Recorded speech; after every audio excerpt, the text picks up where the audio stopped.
আর fishing club Barrackpore চ্যানেলে আপনাকে স্বাগত। তো বন্ধুরা, আজকে কিন্তু আমরা আবারও চলে এসেছি ছোট শ্রীরামপুর সামন্তপুকুর কাকিনাড়াতে। আর আজকে এই পুকুরে আসার একটা কারণও আছে। পুকুরের যিনি মালিক আছেন কার্তিক দা, উনি একটা অ্যানাউন্সমেন্ট করবেন আর কি। তো কার্তিক দা, এই পুকুরটা কি এখন আপাতত পাস চলছে না বন্ধ থাকছে? না, এখন খোলা থাকবে। খোলা থাকবে। আচ্ছা, কোন কোন দিন চলছে সাপ্তাহিক? বৃহস্পতিবার রবিবার পুকুরটা খোলা থাকছে। বৃহস্পতিবার রবিবার করে পুকুরটা সপ্তাহে 2 দিন, বৃহস্পতিবার এবং রবিবার করে খোলা থাকছে। পাস মূল্য কি 3000 থাকছে নাকি কমিয়েছে? পাস মূল্য 2000 করা আছে, 3000 থেকে 2000 করা। আচ্ছা, আপাতত 2000 টাকা করে পাস মূল্য থাকছে।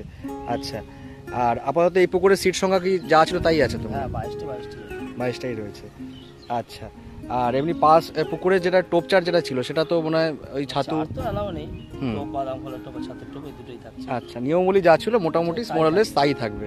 ঠিক আছে, তো আপনারা মোটামুটি একটা অ্যানাউন্সমেন্ট শুনে নিলেন। আপাতত এই পুকুরটা কিন্তু খোলা থাকছে রবিবার এবং বৃহস্পতিবার করে। আর পাশের মূল্য আগে যেটা ছিল তাতে কমে গিয়ে এখন হয়েছে কিন্তু 2000 টাকা। আপনারা যারা আসবেন তারা অবশ্যই কার্তিকদার নাম্বার এখানে ভিডিও স্ক্রিনে দেওয়া থাকবে, আপনারা ফোন করে কার্তিকদার সঙ্গে কথা বলে সিট নিতে পারেন, সিট বুকিং করতে পারেন। আর অবশ্যই যারা আসবেন তারা নিজস্ব চিন্তাভাবনা এবং সিদ্ধান্ত নিয়ে আসবেন, আমার কথা বা ভিডিও দেখে নয়। তো বন্ধুরা, দেখা হচ্ছে অন্য কোনো ভিডিওতে নতুন কোনো তথ্য নিয়ে।